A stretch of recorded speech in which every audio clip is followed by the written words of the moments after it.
that's so cool. Like, you win your first Superbike race and one of your best buddies wins his first Superbike race the next day. Like, I was pretty stoked on that.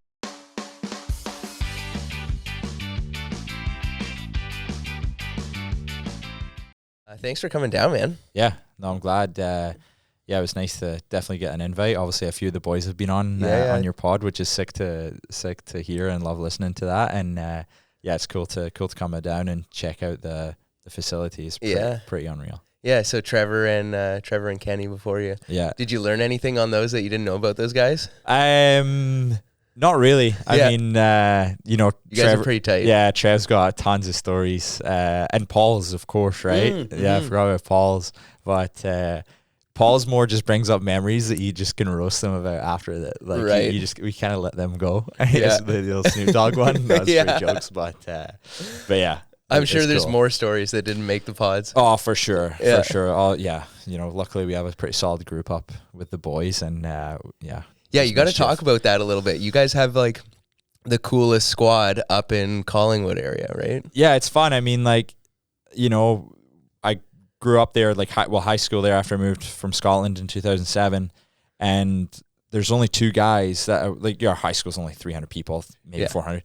There's only two guys that I still see and are buddies from high school. I mean, they're still obviously friends from high school, but like, I don't go out my way to see them. Like, there's the two guys, and then there's all the boys from Collingwood, and again, only a couple of them are from Collingwood. They're we're all friends because we have the same interests, and we're there to do the same things and have fun, and just we all have the same values on life, and which is sick. And yeah, we just all have so much in common. You're not just buddies because you grew up each other 4 years old. You're buddies because you have the same shit going on, and which is super fun with the summer stuff and winter stuff.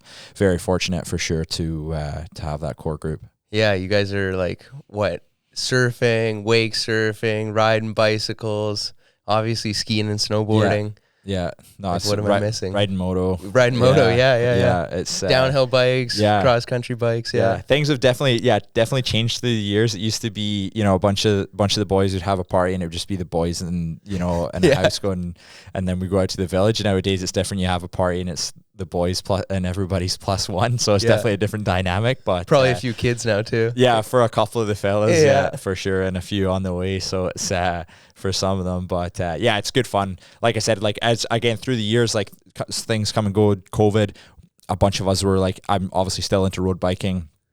A bunch of the boys got into the road biking. A bunch of the boys got motos that didn't have motocross bikes before, and that was a big thing. And yeah, it's super fun. Again, always, like, you know, Marcus has got his boat, we'll get out surfing, and yeah, it's super fun. And, you know, you've been up every now and then and been out the road bikes with us. It's good time. No, it's good. It's good.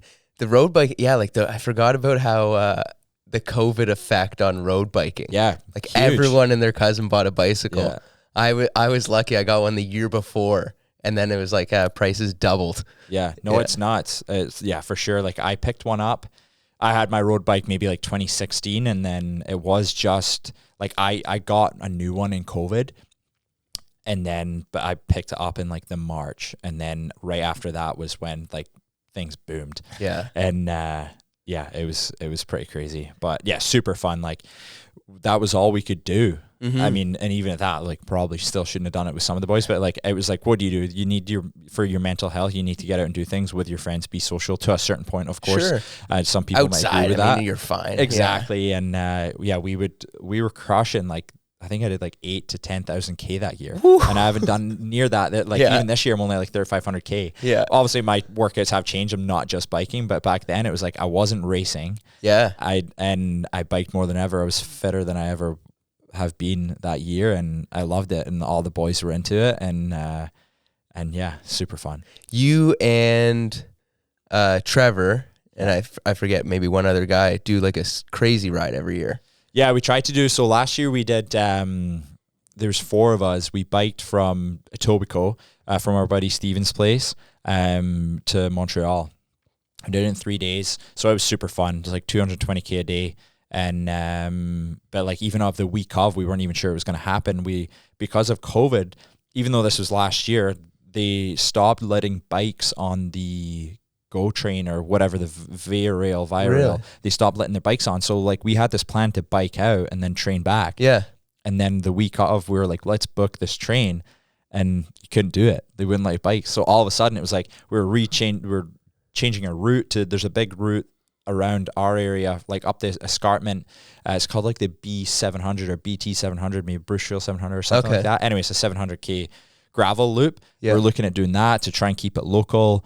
And then we ended up getting our buddy's brother to drive out to Montreal. So yeah, we did like 220 a day, got to Montreal, dinner, and ended up going out and partying for the night. Oh boy. But obviously you're super dehydrated and then you just throw alcohol in the mix, and like felt fine, but like the next day was like headaches just from drinking. It's like it's like having your first beer after a race. Yeah. It just boom, hits you. Yeah. That's all it takes. Yeah. And Trev didn't even come out that night. He came to dinner and he's like, I'm calling a night. Yeah. And we ended up obviously staying out way later than we should have.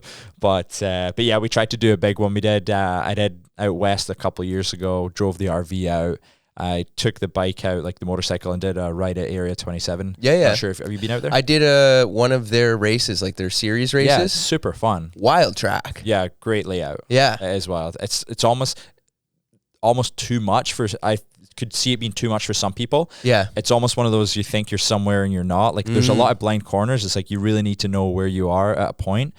Because on a bike especially, it could get super squirrely, especially that last sector. You kind of got the chicane down the hill, the double right, and there's a left, and then into a sharp hairpin. If you get out of shape on that left, like the only way out is to go across the track when bikes are coming back the other way. But I did a road trip out there to do that, and then we biked Banff, Lake Louise. Oh, nice. And then up in Jasper, and it was super fun. So lots of hills. But you ride with hills anyways where you are. Yeah, up in Collingwood, we're thankful for that. And it's crazy. Like I've got a bunch of buddies that are really strong cyclists in the GTA, and they'll come up and it's like they're way stronger than me, but you'll go ride Scenic Caves or go up Grey Road 19. It's like they can't even hang, but it's like, they should be like leaving you in the dust. Yeah. So it is crazy how your legs just, I guess, get used to hills, what you're used to, and how you ride. Yeah. So, there's one corner at Area 27 that's like you get crazy light. Like it's like a stupid fast kink or something. Yeah, I think that's maybe the one I was talking about. Yeah, it's like it's almost like a jump. It's like, have you done Barber? No. Barber? Okay. But you'd know it, right? No. Oh, okay. So there's anyway, corner 2 is like same thing, but it's a right turn, and the bikes get so gnarly out of shape there. Jeez. But yeah, that one. Yeah, that's a really fun track, and I've been fortunate enough to ride there twice, especially because it is a membership-based circuit, so it's tough for the public to go ride.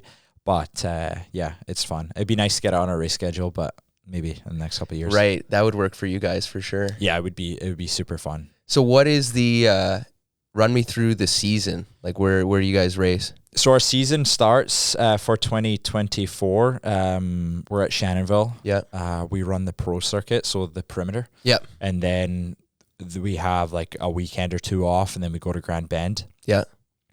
So it's like, I don't know if I've been to Grand Bend. I've raced like an endurance race. Yeah. So it's a bunch of just runway, taxi lanes that makes a racetrack. So pretty gnarly. But then we have a weekend off, and then we're in Edmonton. And I haven't raced Edmonton. The boys went out in 2015. Is that the street circuit, or with the airport circuit? Is it where the Edmonton Indy was? I couldn't even tell you, dude. Yeah, I don't know. I don't know the track. I know it's new owners. It's now called like Rad Torque. It used to be Race City or Castrol. Okay. I'm not sure. Feel like maybe one of those. I think you'd know if it was the runway. Yeah. But it looks like a drag strip as part of it. So it might be the same track. So they rode there. Kenny went out in 2015. Yeah. And that was the last time they were out there. So before my time in CSBK. But so we're out there. But that's when I'm going to plan a bike trip with the boys. I'm going to go the week before. Yeah. Take the bikes out. The boys are going to fly out, and we're going to do some riding out there, and then try and do that Banff Lake Louise loop again. Yeah. Maybe hit Canmore. Nice. It'd be sick. Maybe some golfing. But yeah, that's down the pipeline. So see if we can figure that out. Yeah. Right on. And then from there we have CTMP. Yeah. Or no, sorry, we're going out east, to Nova Scotia. Then first Shubenacadie. Yeah. Then we'll have CTMP. Then we're back at Shannonville for the finale, which is the September long weekend. Right. September long weekend. Yeah. Then we're running. Same as the Is that the same, like the Labor Day weekend? No. Yeah, it is the Labor Day. Yeah. Is it the same as the Pinty's deal? Must be a different weekend. Is that when you guys to Shannonville? Yeah. No. Oh, Shannonville. No, sorry. no, yeah, no. Well, I think in Mosport. No, yeah. Mosport it's usually second week. It's Okay, like the weekend after the long weekend in yeah. August. Yeah, no, sorry, we're at CTMP and we're at Shannonville. Yeah. We're running long track. Right. So finish the year at long track. So which is how they did it this year. No Quebec? No Quebec. No, haven't been back to Quebec since 2019. Unfortunately, we were at Saint Eustache. Yeah, they closed that place down. That's a wild track, eh? Yeah, it was gnarly. Yeah. Yeah, like I remember one of the first times I went there, like the whole pit lane, like we would pit on the outside of the track, like, but then hot pit would be on the inside. So you'd have to go in between races, and like your pits, like you're sitting, chilling, eating lunch, whatever, and like there's 10 feet away, there's a wall, and guys are just buzzing by, like. And honestly, I had one of the gnarliest races on a superbike there too. Me, Kenny, and then a guy, Bodie Edie. And the race before, I just had a concussion, and this was like my first race back, like a week after. And I definitely was not in the right headspace. Right. I was fine to ride, but sure, like to lay it on the line, I was not there. And I was watching these two guys just absolutely kill each other on the track. I'm like, this is so fucked. Like, I should not be watching this happen. And obviously everything was good. It was unreal to watch. But yeah, that was a gnarly race because that place is super tight and it's like a 43-second lap time. Yeah, it's just done. Yeah, it's crazy. So, yeah, we raced the oval there. Oh, okay, which was quite the oval. Yeah, because you come in the front straight is the drag strip. Yeah, so you come across like 2 lanes of freaking shit. Yeah, no, we get that again on the bikes, and it's like I never raced there in the rain, thankfully, but in the rain they would put cones out so you wouldn't run over the sealer or what the spray is. Yeah, for the drag strip. Yeah, so you don't run over that because you would just immediately just be gone. Like the back end would just go pop, just down. Yeah. So, but yeah, that place is pretty nuts. So yeah, that's I think it's like a hydro plant now. Like true. Yeah, or it's either because I feel like the ground was way too contaminated with like all the tar and everything for them to make it anything else. Like it's just like a substation or something. So it's just so close to Montreal, right? Yeah. And then Mirabel also, they haven't been back there. I think they were trying to go back there, but they haven't been there since that track.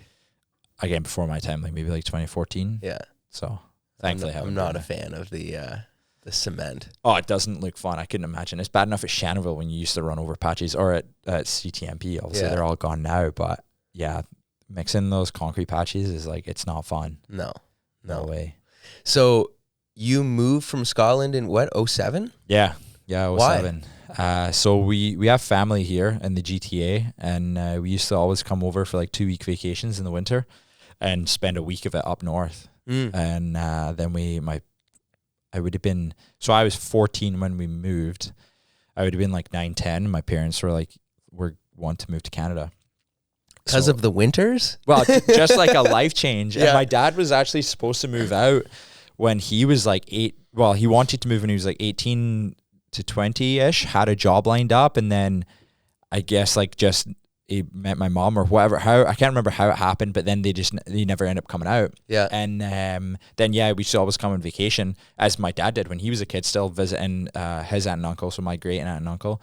And then we'd go skiing at Blue, spend a week with them, and they was about 10 years old, and they're like, we want to move, and we're like, let's go, like that'd be you're awesome. Down. Yeah, and my sister was too at the time, and then it came to the crunch, and my sister she's 18 months older than me. And she loved where she was at in school, like with her friends, and like she didn't want to leave. Did she come? She ended up coming. Yeah. The compromise was get a puppy because we never had dogs growing up, so we got a dog, and now she loves it here. She lives in Cape Breton. Oh, really? Yeah. Her and her husband, they got married this year. I guess that's more like back home. Yeah, exactly. And she's just we're different for sure, right? And she loves it there. I mean, it's sweet. It's like taking a step back in time. Like there's no like new houses, like they're building a new university there in Sydney, but like not like all the houses, they're old, like older. Like hers is like, I think it was like 1770 was built in like New Hampshire or something like that, or Maine, and got shipped up. And it's right across from the harbor. Like it's pretty nice. She's done a lot of work in it. I went and installed a kitchen there in January this year, and it's coming along. But but yeah, it's so yeah, we made the move in September. So my dad's, we had like our last British Superbike race would have been Croft, which is like one of our local tracks to us. It's like north of England. So we raced there in would have been like end of August. Okay. Maybe early August, because the everything got shipped out kind of mid-August. My dad left his Suzuki GSX-R 1000 there to sell, and we created up my race bike, my Honda GP 125, and brought that over with all the furniture and stuff. And the day the movers came to our house to move to here, my dad and I were gone to Germany. I was gone riding bikes, and I left my mom to pack the whole house. So yeah, we made the move in September, and then, which worked out well for school. Like, I moved right into grade 9. Yeah. And which was like an easy transition. Sure. Because you have like a few schools coming together, so it's easier to kind of fit in rather than jump in when everybody's already kind of acquainted. So it was nice. It was a good time for me to come in, and then yeah, especially like the whole first semester, I already done all the work, so it was like easy to like kind of be more social. What do you mean you've done all the work? Like you guys were a semester ahead in Scotland? Yeah, pretty much. Yeah. Okay. Well, actually, even more. I was just my sister moved in a whole year ahead, but I'm not as smart, I guess, and I got put in the same grade, and so it was great. Like, science class, could just chill and do the work, and it was all done. Like, it was easy. So yeah, it was good. And then that year, that April, we were at Shannonville for the first ever time. It was like, I remember it was 4 degrees, pouring rain. We were riding the back track, the Fabi track. Yeah. There was 2 days test. It was Fabi one day and like Nelson the next day for the regional stuff. And my dad and I went down in our Dodge Caravan with I don't even think we had the trailer. I think we just had the bike in the Caravan, like the Stow and Go seats. Yeah. Put the bike in, and that's when we met Kenny and Jody Christie for the first time. And I was like the only one on track, 4 degrees, raining, and these guys are like, what is wrong with this kid? And you're like, this is normal. Yeah, pretty much. I was like, this is it. Like, this is luxury. Usually would be if it's raining and in Scotland, and we're riding this time of year, it could be snowing, right? Yeah. And so yeah, and like, the kind of, I guess the rest is history. We've loved it here. It's an unreal life we have, and as you said, like all the times with the boys, like I wouldn't have that lifestyle at home. I probably wouldn't be racing bikes if I still lived back in Scotland. So when did you start? Like, did your dad race bikes? Yeah, my dad raced. He grew up racing bikes? No, he was a street rider. Okay. Him and they had like a handful of 10 guys, all street riding. And then it got to the point the guys were like, hey, you should maybe go on the track. Right. And, he bought a bike, went track day riding, and then just went racing from there. So that would have been, I mean, obviously I was around. I was born in 93, and I would say it would have been 2001, 2002 he started racing. Yeah. So he would have been like, I don't know, my dad was born in 68, and that's 2000, so like 35. Right. 30. Yeah. He would have started mid-30s, He would have started riding, and then done a bunch of local stuff, and then did the British Superbike Superstock Championship. He did. Cool. Yeah. And then that, again, there was like a summer, I think it was maybe 05 or 06, like we were gone 9 weekends straight. Yeah. Just racing bikes. Yeah. And between like me doing local stuff and my dad, because I wasn't allowed to race British Championships till I was 14. So I only did 3 races before I moved here. Oh, really? In the British Championship. Oh, in the British Championship. I could do stuff in Scotland, and I could do like regional kind of club events, but couldn't do anything national until I was 14. So with the British Championship, would that be comparable to the Canadian Championship? Yeah. I'd say, I mean, honestly, like it's more comparable to like World Superbikes. Like, really? Yeah. Like if you look at World Superbike results, as far as the competition, guys, like when they used to race Brands Hatch. Yeah. Like back in like, I mean, even nowadays it's a bit different because the rules have changed a lot with the way the British Superbike rules are. But like if you like anything from like 2000 to 2010, if a BSB rider did a World Superbike race at like Brands Hatch or Donington, like they were on the podium. And 04 Shane Byrne, he won both World Superbike races as a British Superbike rider. Wow. Yeah, which is pretty nice. And John Reynolds finished second, and like they battled for the win. They were 1-2 in a World Superbike race. So it's pretty darn stacked. Yeah. So how did How did you fare in those 3 races? So I mean, not great. I was like a 14-year-old kid. Like I didn't do well. And what were you were running a full super bike? Like a no, full... I like a 125. Okay. Yeah. So it's like just a Honda engine in it, and like I did not do like I mean I was not terrible. Like I qualified, I was in the top 20. Yeah. But like I definitely am. You know, where I'm at now in my life racing bikes, you know, a lot of some kids just click when they're like young, sure, and just boom. Yeah. It takes time to get going, and for me it's definitely taken time. Yeah. You know, there's guys that were beating me then that could probably not, they wouldn't be able to beat me now, and like, you know, vice versa. So it's you know, I definitely had a bit of struggles, and I feel like some people struggle on the smaller bikes. Sure. But yeah, I went back in 2014 and raced super stock and had some good results. We had a challenging year with the equipment we were on. Yeah. But yeah, it's definitely a different league over there. Huh. So you came here and you were running 600s? Yeah, I went from the 125s onto the 250s in the States, and then from there, the natural progression was the 600s, and stay racing down south. And so you kept racing in the AMA stuff? Yeah, in the AMA, because you know it was one of those things like everybody we're racing against was doing AMA, so it made sense just to go that way with everybody else. And my first race up in Canada, kind of at national level, wasn't until I think it was 2013. I did Mosport. Yeah, and it was like me, Kenny, Jody battling for the win. I think Kenny won those. Which we actually watched a few weeks ago, which was pretty funny. He was over, and we were over having a beer and watched those old races, which was cool.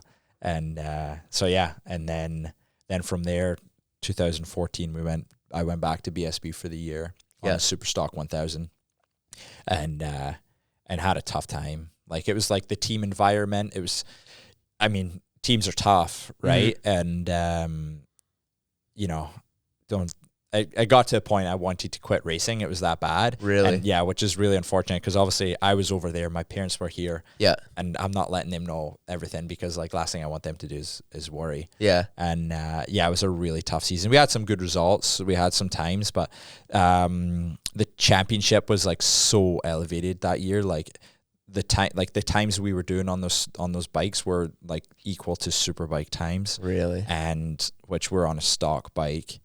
And it was like the whole pace, like nothing had changed from 2013 to 14. The bikes, I was using the same bike the guy in 2013, the team I rode for, rode. The tires hadn't changed. It was just the guys in it came back. A few guys came back from Superbike, and it just elevated it. And it was, it was crazy. And like lap times I was doing I would have been winning races the year before and on the podium. And this year, and then you're finishing 15th. Right. Like it made no sense. It was nuts. What were some of the challenges there? The biggest thing was, so the Tommy Aquino, who was supposed to be my teammate for 2014, unfortunately he passed away in January in a motocross accident, and he was American. Yeah. And the day before we were supposed to fly out for the team launch, unfortunately he had a motocross accident, and so that was obviously tough. So we managed to get a new teammate. But the biggest thing was Tommy rode that bike the year before, and they had a base set up for Tommy, which is awesome. Obviously, it worked for Tommy, but riding bikes is so different. Sure. Like, you move your body 10 mil, right? It makes a huge difference. Like, I know, like, for you guys, you're strapped in a seat. You have, obviously, for you, it's down to feel. Yeah. Like, obviously, we have a lot of feel, but the biggest is our body weight input and, like, what we can move around.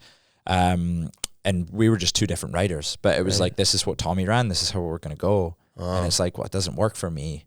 And we just struggled with bike setup. And we actually had, Corn Dog, John Cornwall, come over for one of the races, and like found some issues with the suspension, and we got it all sorted out that weekend. And I went literally from running like 20th every weekend to finishing, like, I think I finished 8th and like 5 seconds off the win. Yeah. Like, it was nuts. And then the next weekend, again, we're like boom competitive because we found what I needed as a base setup.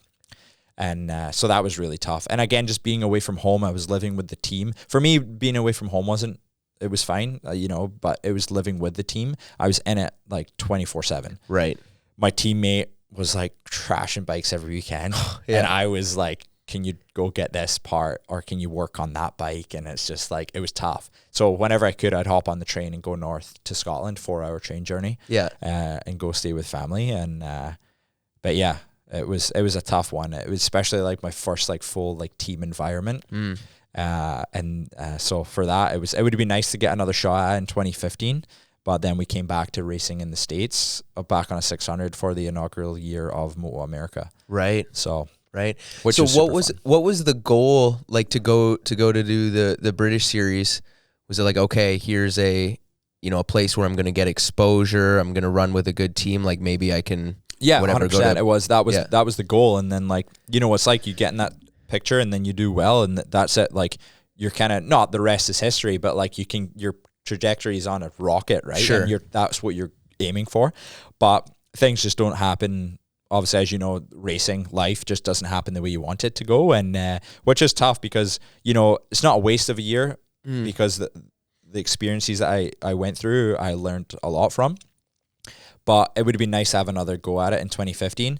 What was tough also is like, I'm racing against guys that I've raced those tracks since they were kids. Yeah. And I knew every single track the back of my hand, but I'd never been on them. Like, I'd know Brands Hatch, I know Silverstone. I'd only rode two of the tracks, because one of them that I rode before was not even on the calendar anymore. I rode 2 of the tracks that we went to, but I knew every single one because I was there as a kid. I was riding around on my bicycle. Yeah. But it's obviously so different riding at speed. So I guess it's better than nothing. Yeah. But you had a 20-minute practice, and then you had 2 20-minute qualifyings, and then boom, into a race.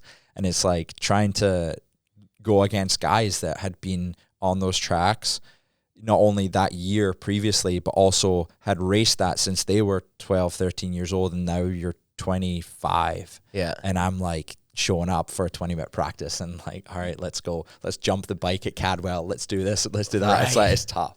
Right. It was tough. So it would have been good to have another year at it.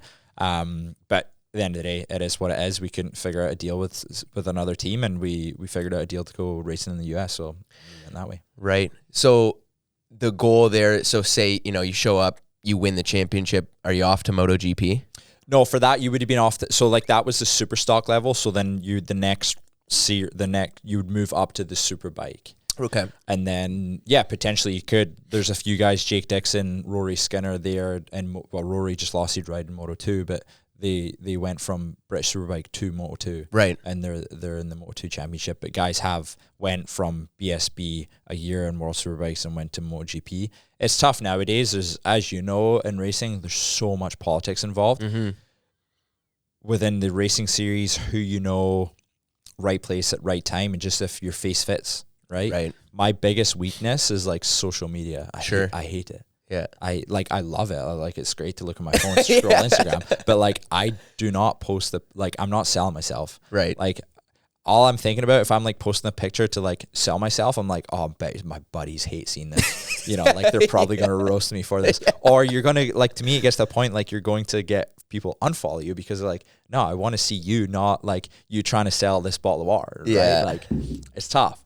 And, so yeah, it's like that. You need to fit the bill to go racing in MotoGP, and like, it's tough. But if you're not like on that ladder from like 12 to 14 years old, sure, you're not getting there. Like that's the harsh reality of it, and it's, to me, like that's just being realistic. Yeah, right. You need to just be realistic on things, and you can't go car shopping for $1 million car if you don't have $1 million. Simple as that, right? So, well, to that point, I guess I was talking to Chase Cabry. His will come out next week.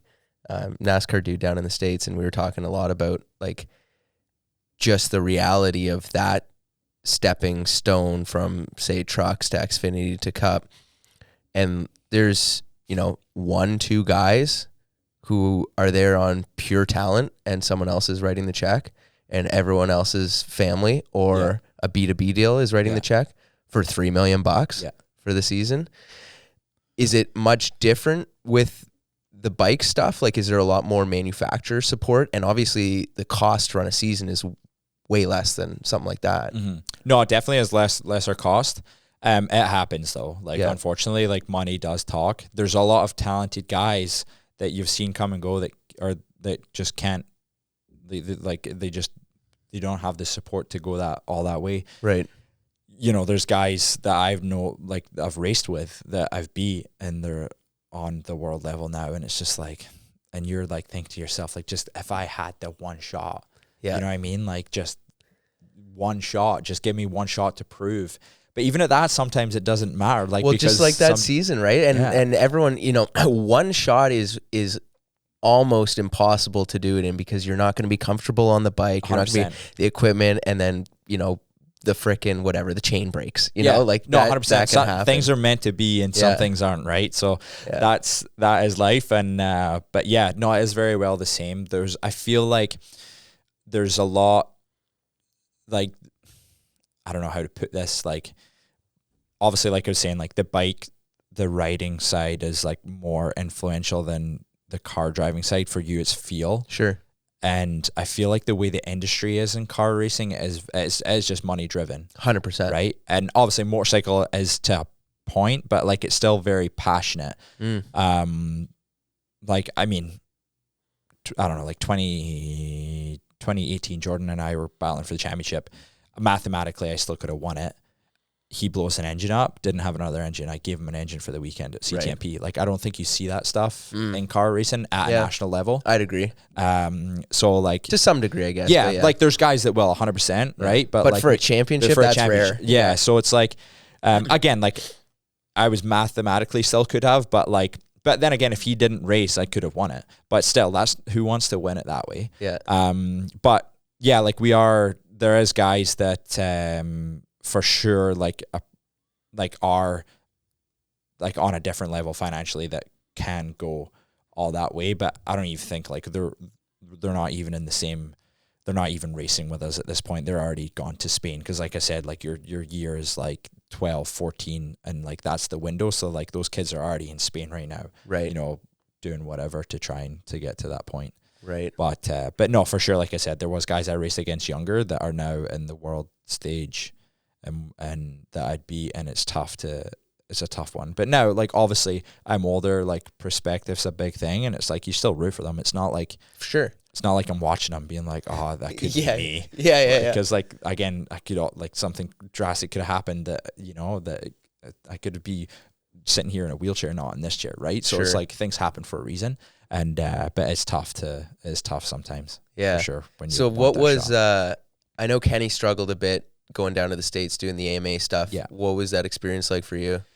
For me, it was good. I think it was very different for Kenny and I, because Kenny was in that team atmosphere. As much as it was Roland and Kenny and John going racing, like, they were very influenced with Triumph, and they had the latest motorsports team, and all those guys like helping influence his program, which is obviously a huge benefit, right? You're trying to take all the information you can for your equipment to make it better and better yourself as well, reading data and such. So I think we had a very different path when they had, as much as it was still Kenny, Roland, and John going down. It was they had that support with it. It was just me and my dad.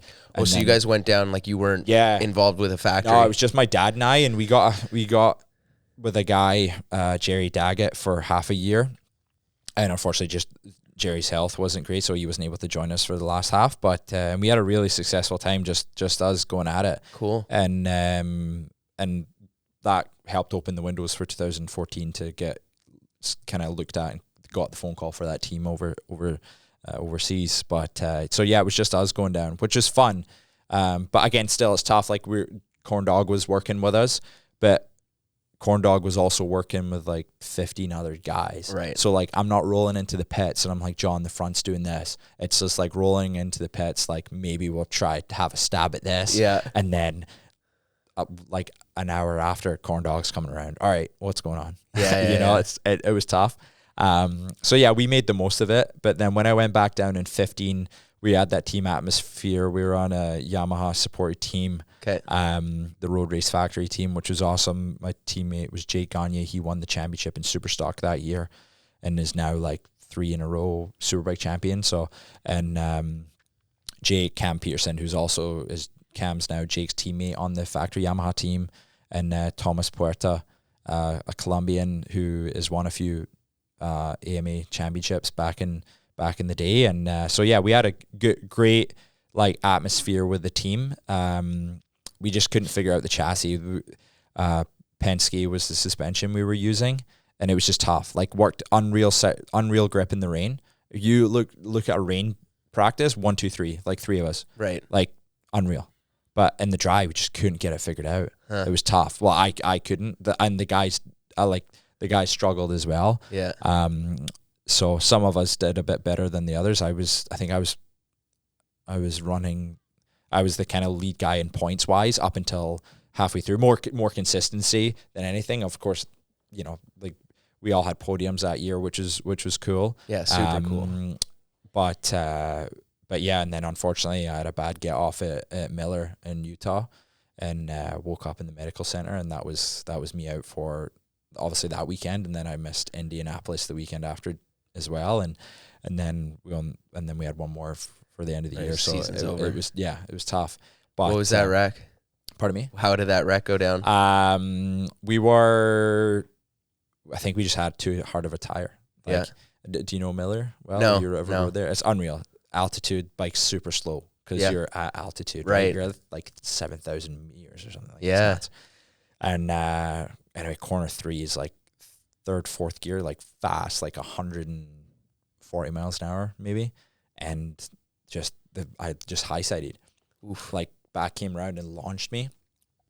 And I went over the handlebars. I remember like the initial launch, and then that was it. But once my boots, the soles were ripped off of the heels from the heels to the toes of the boots. So I'm assuming I landed heels first going backwards, which would have ripped the soles back, and then came back and just hit your conky, like out. And like that bad that Hayden Gillum, one of the guys, Hayden went past, and I was obviously, he seen the crash and seen me just ragdolled, and then finished that lap, and he thought like I was done, because like I was still down that next lap. Like I was out, and I was fortunate. It's not a common place for people to crash, so there's no marshals there, but there was a guy setting up the TV camera, and he was an army vet and a medic in the army. So luckily he was first on the scene. And I mean, I'm sure it would have been fine regardless, hopefully, but it's always nice to know that you're taken care of. So he was on the scene. My parents they were at a restaurant, and they were Oliver and Bonacini in the village having a dinner that they got gifted to them. And they were sitting having the dinner, and they got the phone call. Like, what's Ben's health insurance? Geez. I just remember being on the phone. Like, I can't even remember if it was my mom or my dad, but I was just like, I'm sorry. And like, I didn't even know what I was sorry for. Like, you're super confused, eh? And I remember waking up out of my suit, I was in my suit and then waking up again out of my suit. And then I was kind of dazed for obviously the rest of the day. And then they wanted me to go to the hospital and get a CAT scan. And Jake Gagne's dad, Mark, was like, I'll take you to the hospital. And you know what it's like when you get guys in rental cars. Yeah. Like Mark is ripping this rental car, and I've like just had a concussion and whiplash, and I'm like, boom, flying back and forward. Go to the hospital, get a CT scan, and then obviously for the rest of the weekend I was sidelined. But that was like definitely one of my bigger ones that I was able to kind of walk away from. Have you had worse injuries than that? Thankfully, touch wood, nothing too drastic. Like that one was pretty bad because I did a bunch of ligaments in my ankle, and it was to the point that like I got a bunch of X-rays and stuff in it, and like they said like you should, like, if only you just broke it, because it was that bad. Like I still, like, I'd say the last 2 years has been good for me with the ankle, but it's taken that long to get to that point, and that was 2015. So unfortunately, it was quite a while. Like I couldn't run for a while. Like I'd be able to run. I'd get like maybe a week to 2 weeks of running, like every couple of days, and then I just couldn't. And it used to be the point too, like in the winter when it was cold, like I couldn't. Like I would always have to wear an ankle brace to work and stuff. So I think that was definitely one of the bigger lingering ones. Thankfully, the other ones have just been, like a broken bone, like a dislocate, or just badly bruised. Right. You don't have the fingers like Kenny no, and Trevor. No, thank goodness. You just get off like, the bike. They're a bit crooked, but like they're not like pointing the wrong Wester, way. and then, like, jeez, yeah, Trev's are bad, and Kenny's is bad too. Yeah, I've done a bit of damage to the hands, but nothing, thankfully. Yeah. Drastic. I mean, I'm sure I'll be paying for it when I'm older. That's for sure. Sure. How many concussions have you had? I'd only see again, nothing near as bad as Kenny. I think Kenny can't count anymore on how many he's had. Yeah. I think maybe only like 3 or 4. That's good. Yeah. Yeah, Very that's low. good to. Yeah. And you do them like back to back, then you're in more trouble for sure. Well, again, like Kenny, and his are like snowboarding days too. Like, yeah. Like that. Yeah, it's tough. Yeah. So back to Canada, how do you get hooked up with your BMW, right? Yeah. So and how did that deal come about? Yeah. So after 2015, again, tough year in the US. But it was like one of those like we want to have fun racing bikes again. Just had 2 years on teams that like we had our good times, but like it was still a struggle.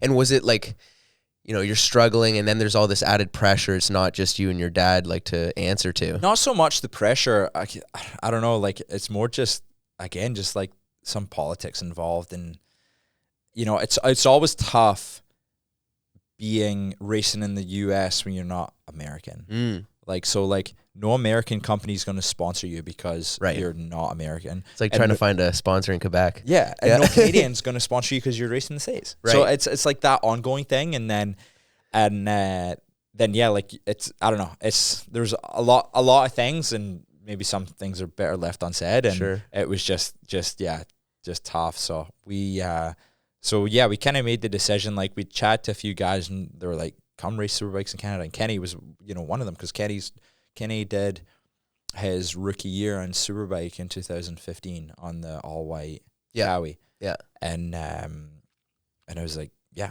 And again, like I raced with him since I was like 14 years old. It was like, it was only natural. My buddy's doing that. Like, let's go do that. Right. So then at that point though, it's like, okay, we're going to Canada. This is an end in itself. And I'm not trying to be, I'm not trying to make a living at this anymore. Like I'm not trying to get my one shot. Well, or was it? Yeah, like still, like I mean, to this day, sitting here, like I'm still trying to hang on to that. I'm still, yeah, for sure. Like it's, is there an age thing to that? I think so, but again, like I said, like I feel like physically the best I've ever been. I'm 30. Yeah, best physically I've ever been, and the I'd say like the best I've ever rode a bike as well. Sure. Yeah.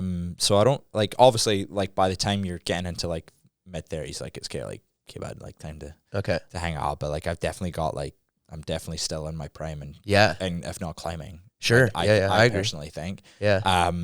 So yeah, like there is a bit of hope there still for that, but yeah, like 2016 we went to the motorcycle show in Toronto at the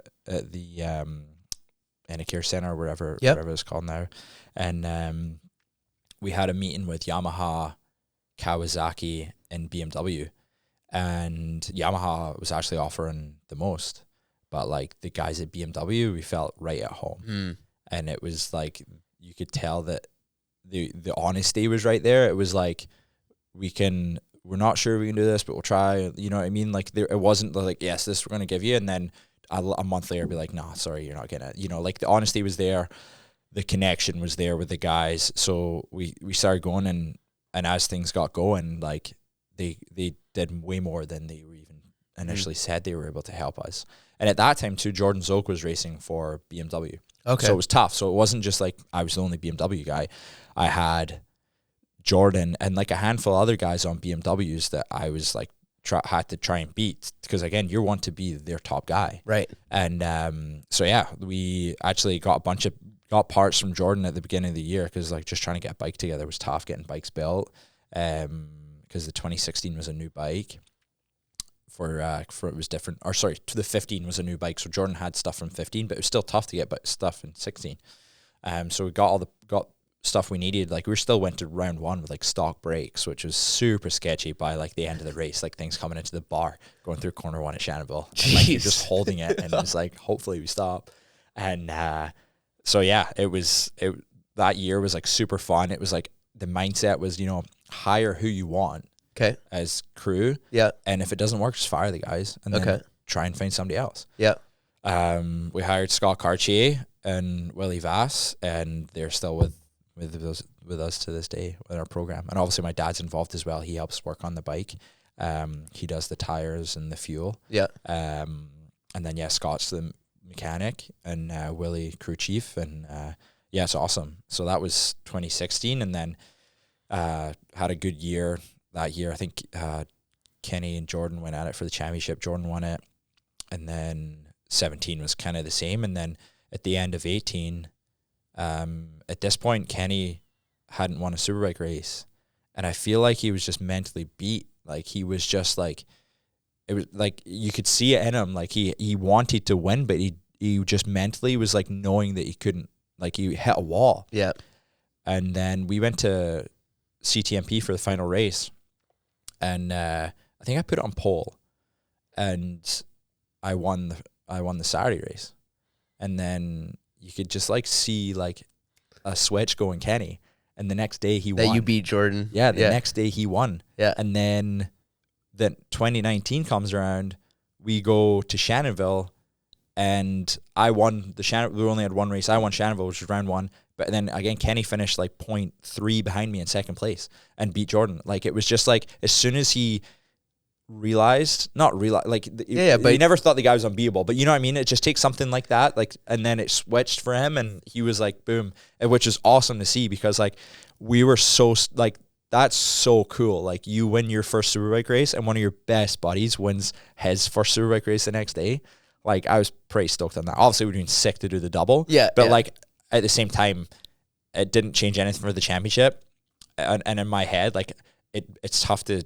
It would have been tough to celebrate that around your buddy when he'd be bummed, but then knowing that we both had a win was like, it was super cool. Right. And so you won the championship that year. So not in 18, but in 2019. Yeah. Right. 2019 we went on, and that was your first? That was the first one, was 2019. And Kenny did round one in the last round. And again, I think he won one in the last round. I had a crazy crash. That was another bad one. Was that the corner two crash that you posted on Instagram? Turn 2 concussion. Dude. Yeah. Like you just like, what happened? So they like cleaned the front. They cleaned the track on. So we would have qualified Saturday morning. Yeah. We usually qualify Friday night. Or Friday afternoon at CTMP, and we had qualifier tires. I remember we went into turn 5 and it was pouring rain. So they're like, "Hey, kibosh this. We're gonna qualify in the morning." So I was like, "Okay." So they cleaned the track Friday night with, I guess, stuff they usually clean the track with when you guys are there, but we don't clean the track. It's like take the sweeper out and that's it. But they actually used like a detergent on the track. Really? And like guys, like, so sport bike time, like a fast time would be like a 123 to 124. Okay. Guys were doing like 33s, 34. Ross Milson, who now owns the series in CSBK, destroyed his bike at corner 4, like doing like a 34 because the track was so bad. Like the bike came back in a front end loader. It was terrible.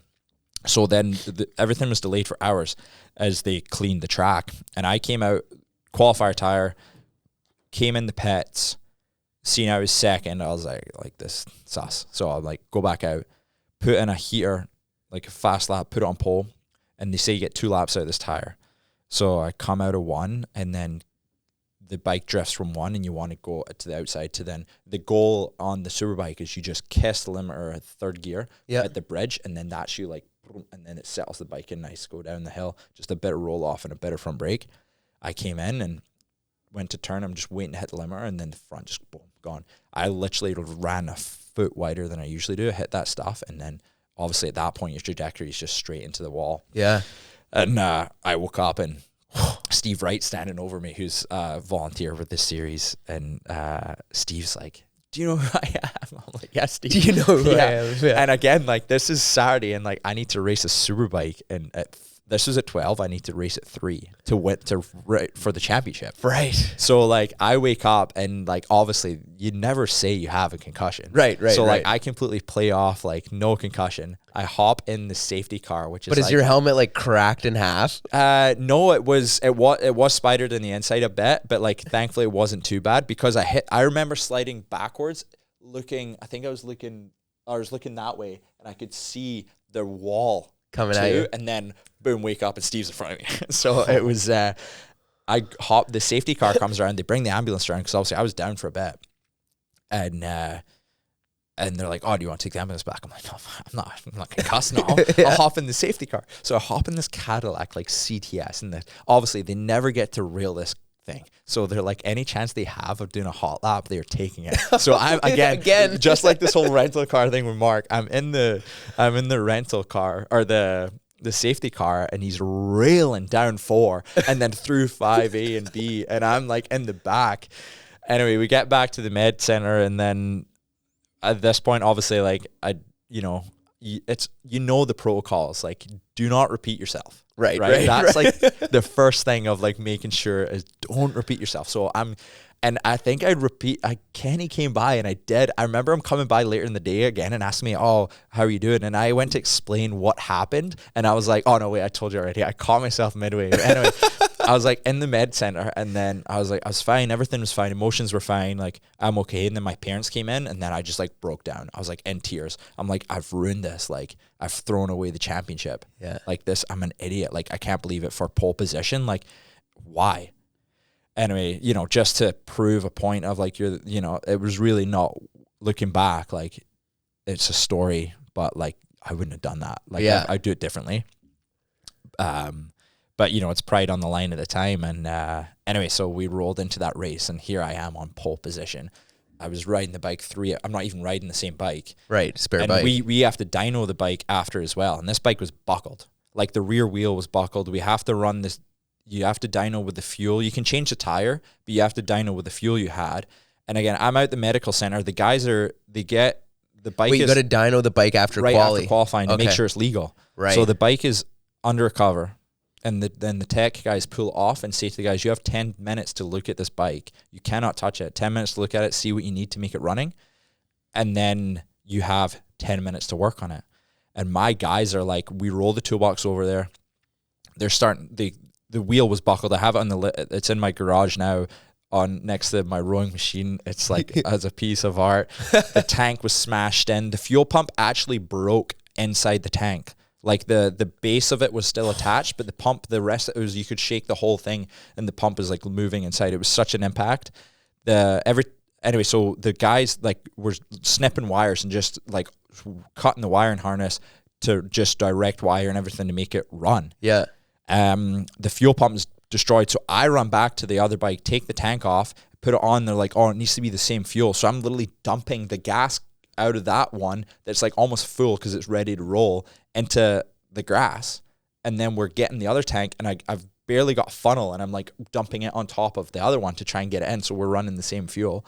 And then we get it on the dyno, and every time he decells in the dyno, it's just water. It's just pissing out the rad. Right. It's because once it has pressure, it's good, and then decels. And you should have seen the exhaust. Like, you couldn't even see through the exhaust. That thing was that kinked. And yeah, like it dynoed. It was way under power because obviously like all the damage to the bike. Like it was like 10 to 15 horsepower less. And so we managed to get that running, cleared for pole. So here I am, like on the grid, pole position. Confused. Yeah. And I hate wearing new gear too. Like, I don't know if like I wear the same helmet all year and pretty much the same leathers. Like unless I have like obviously a bad crash, and I just like getting things comfy. Yeah. It may sound disgusting, but like it's not that disgusting. Like, but it's comfy. Yeah. And here I am, like new helmet, new suit. Okay. And this bike that, I think I'd maybe used in like a practice in the rain or something. So, but we know the bike's dialed. Like we had them pretty well equal and on pole. So the guys are like, you know what? I think we had to finish one behind Zokes to win the championship. And this is a whole race. This is a whole race early. Like this is on the Saturday. I still could have won on the Sunday. Even if I finished like 10th place, I could have finished 10th the next day, but obviously you want to get it done and out the way with. Yeah. So we anyway, we get I get a decent start. We run a harder tire just so it's a bit slower, but it'll come back to life at the end when everybody's spinning up. I'm like, it's a safe choice. Gives me time to get my head in the game. Yeah. And get the head down and get going. And then I think we ended up finishing third place and clinched my first championship that day. And then all the boys were there. They're all partying outside of corner 2, which was like super fun. I had like a rental BMW scooter or like a loaner for the weekend. Like would buzz out, visit them. Yeah. Like had a couple of beers with them. It was super fun, barbecue, and And then, the next day I woke up, like, could barely move my neck. Oh, I bet. Yeah, like, I was going down, and then in race 2, going down the back straight, full talking, you have the draft, and your head's just, like, wobbling. Right. And I couldn't do it. Like, I was so sore. I finished the race, like, 4th or 5th, I think. Right. But yeah, it was a relief to get the championship wrapped up the day before. No but doubt. quite the way to do it. Oh, jeez. So don't need to do that again. So then what? You win the championship again the next year? Yeah. So that was 19. And then you think did you make like quantum leaps or slow progression? Like, you're saying you're probably at your best you've ever ridden. Yeah. Did you find a bunch of confidence that year? Yeah. I feel like that year too, we became like, so Jordan went to Cowie. So that gave us the number one, like BMW seat. And then Jordan was obviously number 1 from 18 on the Cowie. And I think I won and led every lap for the first 2 rounds. And then we went to St. Eustache, and Jordan's really good around there. Like, we battled for the win, and I was happy with that. Like, he celebrated. I'd never seen him celebrate a championship like the way he celebrated that win. Like, it was a hard fought win. So like, it was good. I was really happy to be fighting with him. Because again, I was never close to him at that track. He was that good there. And then, so like, we just kind of made progressions as the year went on. In 19, went to Germany for a BMW Awards, and then spoke to all those guys, and then they were like, go back, win another championship, and then we'll have you over to Europe. Okay. COVID hits. Then it's like, okay. So the series, so we were supposed to obviously start in like May 24 is usually our weekend to start. And they had nothing going on, obviously. I went up to Calabogie to ride the new bike. A new bike came out 2020, completely different. Like, nothing was the same on this bike. Went up to Calabogie, and then rumors started going, oh, we're going racing at Calabogie in like a month. And everybody thought I was there because they were racing there. I was like, no, I'm just here to ride my bike, have fun. Right. And they held a race there at Calabogie, and then they held one at CTMP and called it a national championship. That was for the 2 rounds in 2020, and I didn't show. I was going to even go watch. Kenny raced CTMP. Trevor was not allowed to go due to COVID because he was traveling from the States, and he had obligations to withhold with Suzuki. So Kenny rode the Suzuki that weekend, and I was. So that was that Monday after, or that was the Sunday. I hit the road to go out west for a road trip, and that was me. I was like, I'm not going. I didn't want anything to do with it. I was like, no, like BMW. We had a conversation, and it pretty much you can race if you want, but we don't support it. So like, if anything happened, it was all on me. And why? Just because it was a 2 race deal, like this? It was a joke. Yeah, it was a joke, and so they ended up.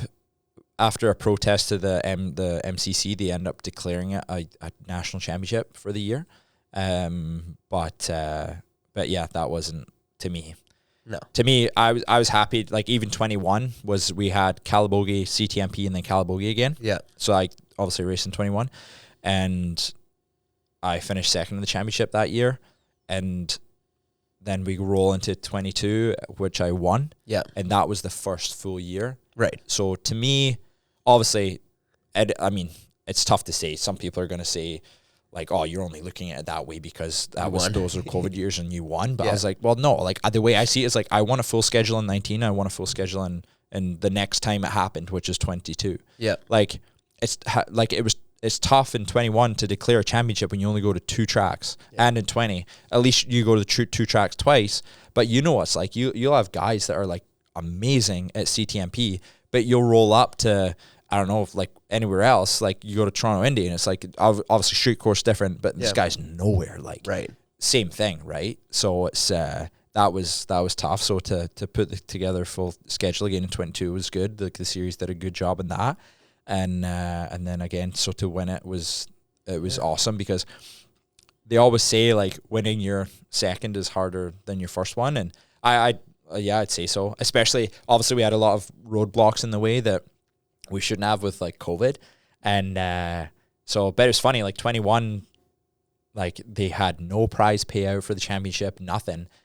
And BMW had this award called the BMW Race Trophy. So every race series around the world, if you race a BMW, you're scored in this championship. Okay. That is, so your race series is rated on difficulty. Yep. And then you earn X amount of points. Right. So like a win here might be worth 25 points, but a win in I don't know, Japanese Superbike might be worth 20, or it might be worth 30. Like, depends how they rate the championships. Right. I ended up winning like the overall BMW. The overall, I think I had like 86 points, 86.86, which is my race number. Cool. And the guy in second place was like 86 even. I won it by like 0.86 of a point, and I won this BMW motorcycle, the M1000 RR, which like retails for like 40 grand. Cool. And I'm like, I didn't win. Like, I finished second in the championship. Even Alex, who won it, got no payout.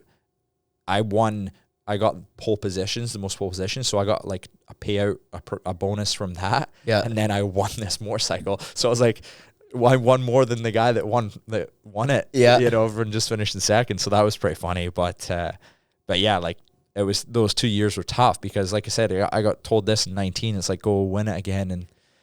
And then here we are now, like 1-2 in a row. And I'm like, come on, guys, like, let's go racing. Right. Like, oh, we're just like, BMW's like announced this BMW test team, World Superbike.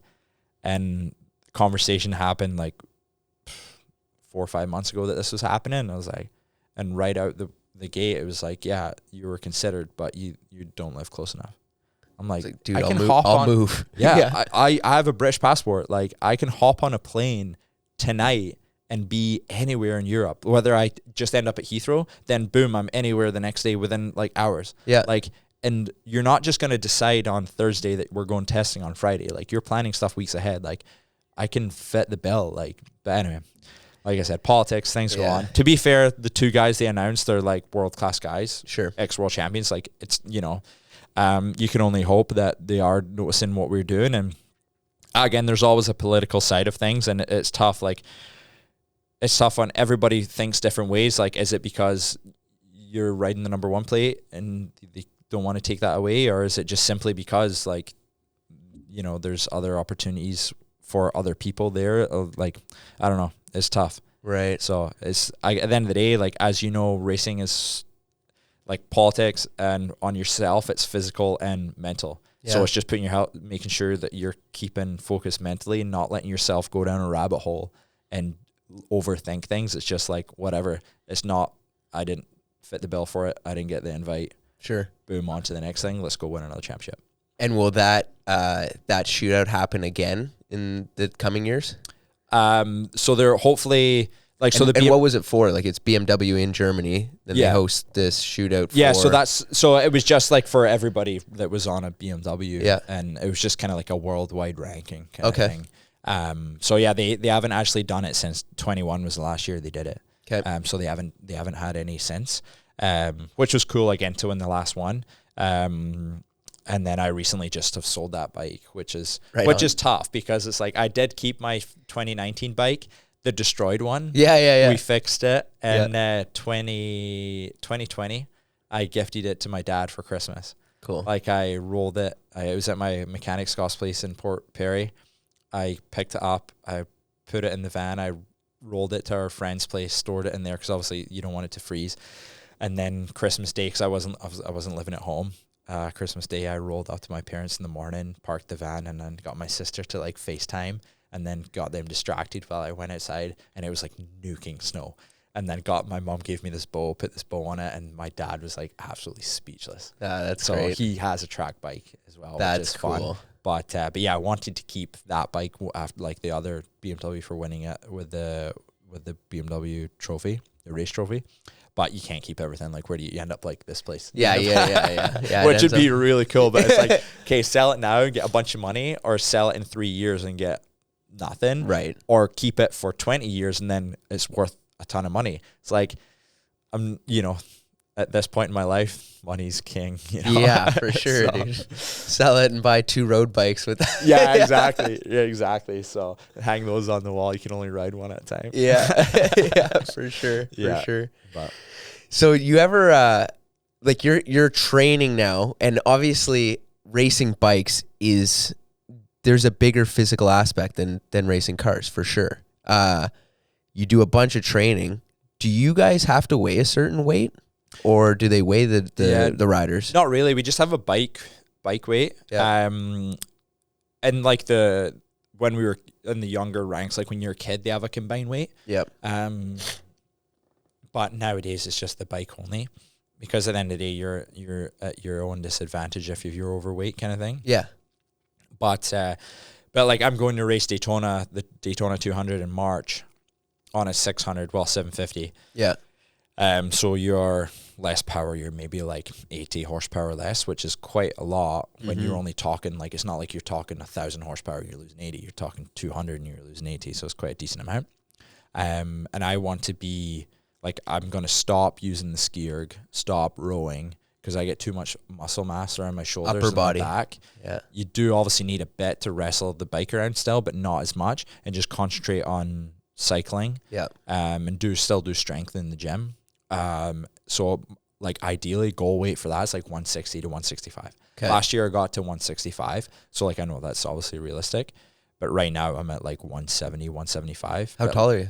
Like 5'10", 5'11". So okay. Not too tall, but it's just like, not to sound like a dick, but it's just muscle. Like there's thankfully not much fat. You're training. Yeah. So I'm like, I am, on the bike 3 days a week, and in the gym 2 days a week, and then I'm still trying to do a bit on the ski erg, I did my VO2 max. On the ski? No, I did it on the bike. Okay. But my zone 2 is tiny. Okay. Like my zone 2 is like 100 beats per minute to like 114, which you should be like 100 to like 125, 130. Sure. So it's so small, and my zone 3 and 4 are huge. And then zone 5, which should be like 173, 170 plus, is like 186 because my zone 4 is so big. So I need to lengthen out my zone 2, because that's your fat burning, and then you roll into carb burning once you get past out of zone 2. So I'm trying to do like a low heart rate stuff on the ski erg, just to try and do that, which is tough because like it's so physical that it does like jack your heart rate. Yeah. Right? But in the long run, obviously it's gonna help out a bunch. I'm for sure in zone 5 every time I get on that stupid thing. Yeah. Oh, for sure. It's tough. Like we do, Kyle Thompson runs like all the Triple Crown motocross stuff in Canada. Frank puts together a bunch of stuff for us for rowing. Yeah. And it sucks because like I'm not doing it right now, and I'm itching to, because I see these guys post numbers in our group, and Trevor's on it too. And it's like, I just want to be, because you're competitive. Yeah. I'm like, I know I can be there with Doug and with Kyle, and I'm like, I'm not even rowing right now. It sucks. Right. So, but come March, once Daytona's done, it's like, boom, hop right back on the ski erg, and just like, I don't care. Like, be 175 pounds again. Doesn't matter? Not for the Superbike. No, because you need to do it. When we go to Shannonville to like wrestle, like that track is so tight, and you have so much power. You need to like throw the bike around. Right. And it's tough and honestly, long track at Shannonville too, it's super physical. There's no rest. Like that back straight, you come out that corner, and the bike's trying to go right to the field, and you're trying to go straight. And by the time you get it back, you're on the brakes, back 2 gears, and throwing it in. Right. Like it's tough. CTMP is definitely the most user friendly. Right. It's pretty chill. Yeah. So again, it's tough. Like there's like through the bottom 4 to like get through 5, because you're getting compressed into that bike so much, and then especially like 9 into 10 is tough too. That's a quick flip. Or sorry, 8, 9, 10. Yeah. Like those are all quick flips. But yeah, like Shannonville, like that place is pretty nuts. And you're it's like just pretty much just like 30 minutes of like I said, like zone 5, you're on your toes the whole time. Like you're barely sitting down. Right. So do you wear a heart rate monitor for racing? I don't know, but I definitely want to. I've had the Polar one for years. I don't know if you've used that. No. But it has its, I think a lot of them now do have their own recording, like it, so you don't even need to run at your watch or on your phone. You can, really? You can open up on your phone and just hit start, and then you leave your phone and go away. I don't think GPS works on it, but it'll still record heart rate. Anyway, I've had this thing for like 4 or 5 years, and I only this summer found out how to do that. Cool. I've always just recorded it with my phone, just do had my phone there, do the ski or the row. So I definitely want to, but it's tough because we were the airbag vests, and the suit. Yeah. So I don't want it to be in the way of that. How does that work? So it records an algorithm of how you ride, or like how the bumps in the track, and then it learns itself. And then if anything's like out of a parameter of that, it's like boom, it goes off. Yeah, I'll go. Ooh. Yeah. Is there any like premature? So they have a sensor. So like the street bike one, it'll be like active all the time in case a car just comes to life and piles you. Right. But the bike one, or like you put it into race mode, and I think it's like 50K or something, like maybe 15K. Anything over that speed is then it engages. It's ready to roll. At CTMP in 2021 or 22.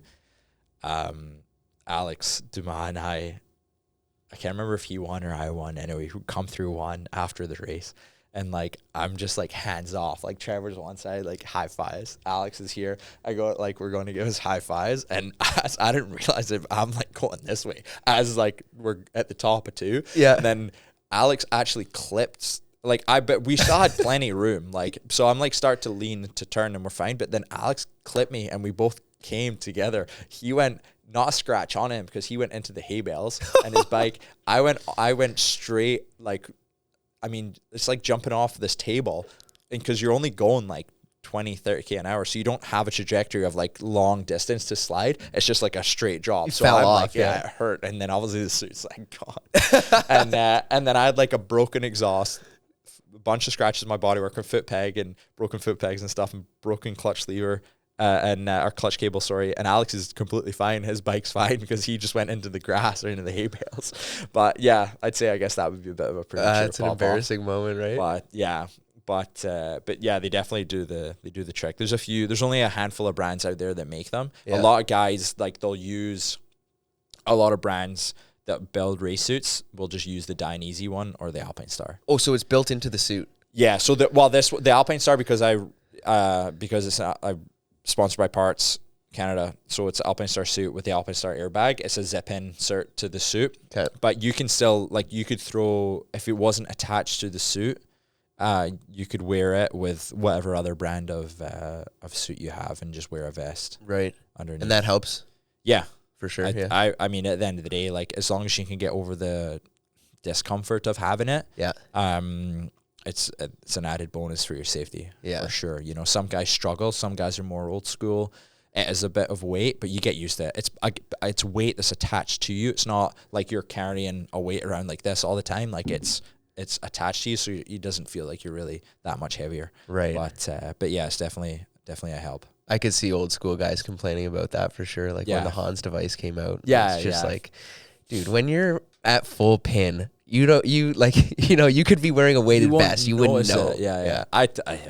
Trevor is one of those guys. Unfortunately.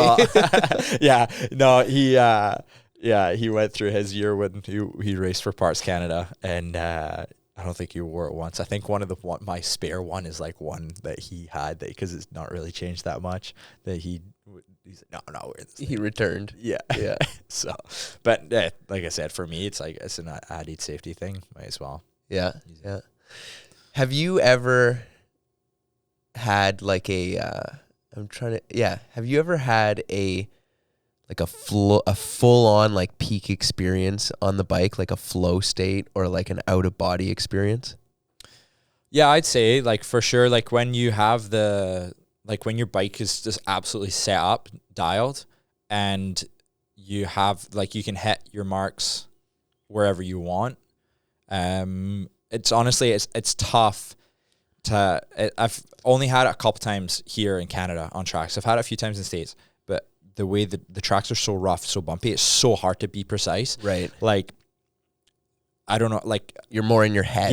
Yeah. But I'd say for sure, Shubinaki 2019, Jordan came and hit the back of me on the second or third lap. He ended up crashing, and I took the grass. And I was last place, and I came back through, and I was last corner, last lap, made the pass for the win, and I won it. It was sick.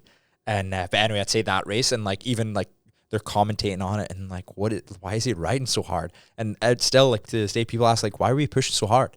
I'm like I was so comfortable that like, yeah, on TV it looks like I had a moment coming out that corner, but like I was just, you watched me go from like right to left and the bike just comes out wall and I'm like just throwing the thing in. Like there's no hesitation. Yeah. That thing was just absolutely pinpoint where I wanted to be. Like that would, yeah, that's one for sure. And which is really cool to be able to watch that on TV as well and see it, because you can, me watching it and the way I was throwing the bike around, like 100%, you're like, that guy, like that was dialed. Yeah. That day for sure. Right. Yeah, they don't come too often. That's No, but, it's super rare, that yeah, experience. But I'd say that day, and yeah, pretty sick. Yeah, because I think about that often. Like, what is it about, racing or any extreme sport or whatever? Is that the feeling you're even subconsciously chasing, or is it like the whole effort of competing, building a team, building a good bike? Like, is that what people are after? Like, what is the, to pinpoint, like, what is the feeling that brings you back every weekend? Yeah. I mean, yeah, like I think it's for me, it's just competitive. We have so much fun as a team, like ourselves, and like, which is obviously like awesome. But when it comes down to it, it's like when shit needs to get done, it gets done. The guys do it. They do a great job of it. And that gives you just the mental gains as well to go out on track and deliver and know that everything is done. And if at the end of the day, like I'll be the first one, if I don't get the result, I'll be the first one to say like, yeah, I just couldn't, like, I'm not going to go, oh, that tire it was a shack tire. We got a bad batch. There's something wrong with the shock. Yeah. Brakes were crap. And like, no, like it was like, okay, like I just didn't have it. Right. Yeah. And, but yeah, I think it's just the competitive nature is like, it just keeps driving you to go and want more of it, because like, yeah, week in, week out, I mean, here we are, thankfully won 3 championships and we're still want to go back next year and do it again. Yeah. It's just that you want that competitive drive just keeps you coming back for more. Yeah. Yeah. I forget what the quote was, and it was probably like some like American politician, but it was like, saw what, the war did for World War II, what the war did for like people coming together and like to even the country maybe to have like a common goal. And I guess like motorsports, like these weekends are like micro wars for your team. Like it's like a deadline, like it's win or lose. Yeah. And there's something that's so addictive about that whole experience. And like you said, it is like a mini war. Like we're all trying to beat each other. Like as much as I'm on track trying to beat Alex, like Willie is trying to outsmart and beat Patrice, who's Alex's crew chief. Right. And you know what I mean? And it's like, it's just things like that. And then same with like Steve, my data guy, like Steve's like trying to dial everything in to beat like them as well. And it's like, and it's one of those things like as a racer, like you're just selfishly thinking like, there's all there for you, which is obviously part of it is like, but at the same time, it's like when you look at it, like the guys have like every weekend, like if Steve's not there because he's down at Moto America race, they'll have a group chat and like on qualifying, they're guessing what the lap time is going to be. And I love it because it's like, to me, before I even realized they were doing that, I'm just like thinking, like, I don't even think that they're doing stuff like that, because you don't, obviously you know that they're there to win as well. Yeah. But you don't think about, you think they're, obviously they're passionate about it and want to be there, but you don't realize how much they get off of that as well. And like, that's super cool. And especially like when, like when you get pole or you, especially when you surpass what they all thought too, like that's like sick. Yeah. And I know you guys doubt me, like anything, right? Yeah. And then again, there's days you're not going to, like, well, at the end of the day, it didn't happen. But which is obviously tough. Like track temps change, weather, like there's a lot of variables. It's not just down to we didn't nail the setup. Like there's a lot of variables. But yeah, like there's so much passion in sports, period, that like it just keeps people coming back. And again, especially like my parents, for example, my dad's been in it for years as well. As you see it with Roland. Yeah. And he's been all over the map. It's not like it's just on the bikes. Like the car side now wins crew chief of the year, like all this stuff. Like it's so cool to see. So you're back racing in Canada next year? Yeah, that's the plan. We're working on things with BMW right now to put another championship package together. The bike's not changed any, which is nice. So what we try and typically do is like cycle through the bike. So like the A bike from last year became the B bike this year. Yeah. So that's the one we've sold, and then we'll make the A bike this year the B bike, and then kind of roll through that way. Keep everything nice and fresh and ready, like race ready. So we've definitely had our challenges the last few years with the bikes, unfortunately, but that's just kinks in the road, right? So we're hopefully getting our new bike nice and early. So if we have any problems preseason testing like we have in the last 2 years, we can sort those kinks out before we go racing. Right on, man. Tell the people where they can follow along on your Instagram that you hate to post on. So for sure, if you want to see some nice holiday photos and go on vacation here for 10 days, follow me at Ben Young 86, and then you can find me the same on Facebook and Twitter as well. But I don't mind Instagram, but it's just tough to. Like I said, it's pushing product. Like I'm not, and like I said, like I'll admit it's a flaw, but at the same time though, I'm not shy about posting things with the boys, and like, you know, a lot of people don't like to post like maybe like going out for a beer or doing that with, sure, you know, like, yeah, there's a professional point to it 100%, but I think you need to be real too. I agree. So at the end of the day, as long as you're still getting the job done, that's where to find us on Instagram, and we'll keep posted and how things go. Right on, man. Thanks for coming on. Thank you for having me. Yeah, appreciate it. Cool. See you guys next week.